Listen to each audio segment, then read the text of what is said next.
Hi everyone! In this video, we're going to be talking about how to write algebraic proofs. We're going to learn how to identify postulates related to algebraic operations and how to write flowchart and two-column proofs. To start, we have a bunch of different properties. And what I want to show is that most of these properties are ones that you already have learned as you learn to solve equations in middle school math and in Algebra 1. For example, the addition property of equality just tells us that we can add a value to both sides of an equation and it's still going to be equal. The same with the subtraction property of equality lets us subtract on both sides. Multiplication and division, we can multiply a number on both sides or divide a number on both sides. So these are those four basic inverse operations that you learned when you were learning to solve equations. We do specify that these are properties of equality because they are happening whenever we have an equal sign. We will learn some properties later that are properties of congruence and exist when we have congruent symbols. So we do want to specify that these are properties of equality. The next property is just our distributive property. It has a very long name, but I know for my students, I'm okay if you just write distributive property. They say multiplication over addition, right? Because you're going to multiply over things that are being added or things that are being subtracted. It's the distributive property that you learned when you want to get rid of parentheses. And then the next one is substitution. You can substitute values in that are equal. So for example, if I tell you that x equals 2, and then I want you to evaluate x plus 7, you could substitute to be 2 plus 7. And you would tell me that that is 9. So that's our substitution property. You can plug in a value for something you already know. So the next ones are a little bit new. We have the reflexive property. And the reflexive property tells us that for any number, it's equal to itself. This definitely sounds a little bit weird when you're talking about numbers because obviously 2 is equal to 2. But the term reflexive just means that it's true to itself. And that will come back when we learn things that are congruent to themselves. So right now, just be aware that there is this word reflexive. The symmetric property lets you flip things around. Just like a figure can have a line of symmetry, an equation does as well, and you can just flip it over. This happens when people want things written a very specific way. The last one to note is the transitive property of equality. The transitive property, I like to think of it like a train, and you have this sequence of statements. So because these are all in the same order, right, A to B, B to C, I notice that they both have a B here, so I'm just going to smush them together, get rid of the B, and it is C. So that you could think of it like they said, well, A equals B equals C, and then they just took out that part in the middle.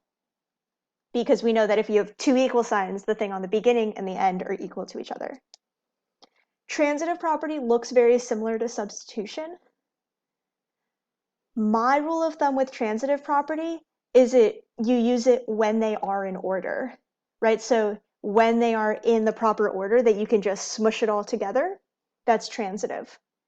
Any other time, you're going to use substitution. The key here, substitution is a broader term. So if you ever want to be safe, put substitution. There are two other things that you might see as a reason that might be given or combining like terms. So now that we've learned all this vocabulary, most of which should be familiar terms that you've learned in Algebra 1, let's see why I'm asking about it. So I want you to solve an equation. So I have a little equation here, 3x plus 12 equals 8x minus 18. So if you wanted to solve this, you might subtract 3x on both sides. So I just subtracted.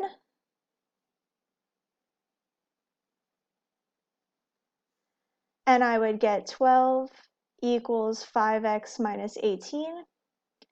Then I could add 18 on both sides. So now I just added. And we get 30 equals 5x.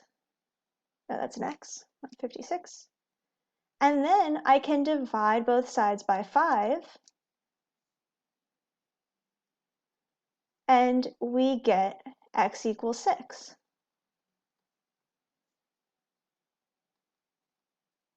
Well, you notice that what we did right here is we just justified our steps by saying that we're allowed to subtract values on both sides. We're allowed to add values on both sides. We're allowed to divide values on both sides. So we just used these properties. So you've been using these properties since you learned to solve equations, but you might not have written them in those terms. So now what we're going to do is we're going to take these skills and write it in a formal proof. So proofs come in three main forms. Statement reason proofs have a very nice structure, but they're not as natural to write sometimes. Flowchart proofs can be really nice because because it shows you the flow of ideas and how they connect. And then paragraph proofs. If you ever make it to like college level mathematics, you're probably going to end up writing paragraph proofs. So let's think about what we have. So I have a statement right here that I have been given, and I want to reach my prove statement. So I've been told that I know this is true, right? So what is given is where you start. This is my starting point, and it's what you already know. Then you're going to use all those other properties that you've learned to get to the point that tells me a equals 15. That's my goal. And every time you transform your statement or come up with a new statement, you're going to tell me how you were able to do that. Remember, mathematicians are very incredulous people. They do not believe the things that you say. So every time you say something to a mathematician, you have to give them a reason. So that's what we're practicing here. We're making a statement, we're saying something, and we're explaining why it's true. Now the first one, the first reason is always the easiest. It's that it was given to you. This is something they told you was the case and you're going to believe it. Maybe it was based off of a picture that was given to you. And now let's start solving this. And I'm going to solve it in a different color. I'm going to show my work in a different color for a specific reason that you'll see later. So first off, I want to add 5 on both sides. And I'm going to get negative 6a equals negative 90. Now, what property lets me add a number on both sides?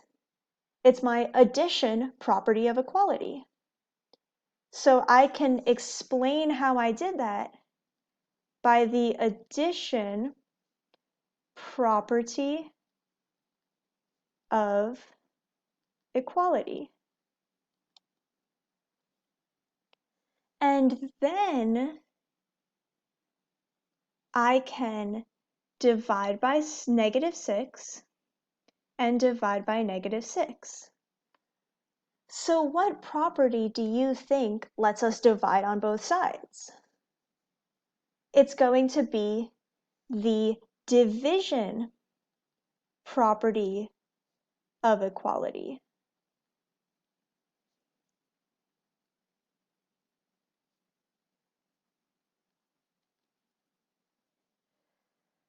Now you notice that I have not written anything next to these green parts where I'm showing my work.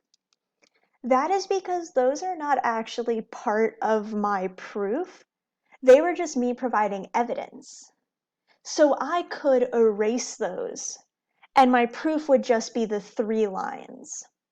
My proof would just be statement 1, statement 2, statement 3, statement 1, reason 1, reason 2, and reason 3. So a key thing to remember is you could show that work to help you work through the problem and help you figure out what your reasons are going to be. It is not, though, part of your proof. So I am going to erase that so we see that our proof just has 3 statements and 3 reasons. One trick with your proof is that there should always be the same number of statements and reasons. So let's see what this might look like as a flowchart. A flowchart is just going to be a series of boxes. So once again, I'm going to start with my given statement. So negative 6a minus 5 equals negative 95. And then I'm going to put my reason underneath it. My reason is that it is given. So this is my first kind of box of my flowchart. So where am I going to go from here? Well, the next thing that I could do to simplify this is I could do negative 6a equals negative 90. And how did I get here? I did my addition property of equality. Now, to abbreviate property of equality, I can just write POE. If you're writing proofs by hand, you could use that as a shorthand. And then my last step is I have A equals 15. And how did I get here? I divided on both sides. So I used my division POE.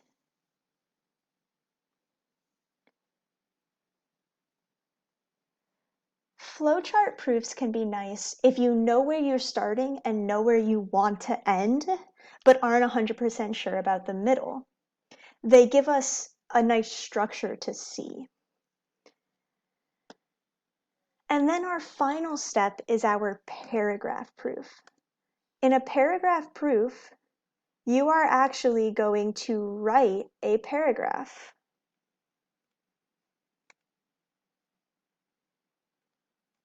So I could write a paragraph by saying,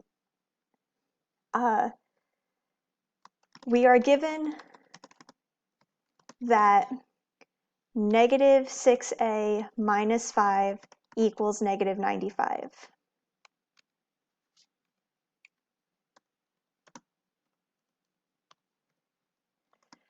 So you notice that I am, instead of writing it in a box, I'm writing it as a sentence. Then I'm going to add in another sentence that tells me how I went to my second step.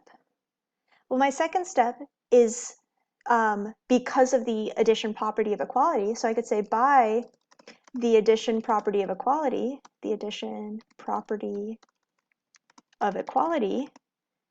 negative 6a equals negative 90.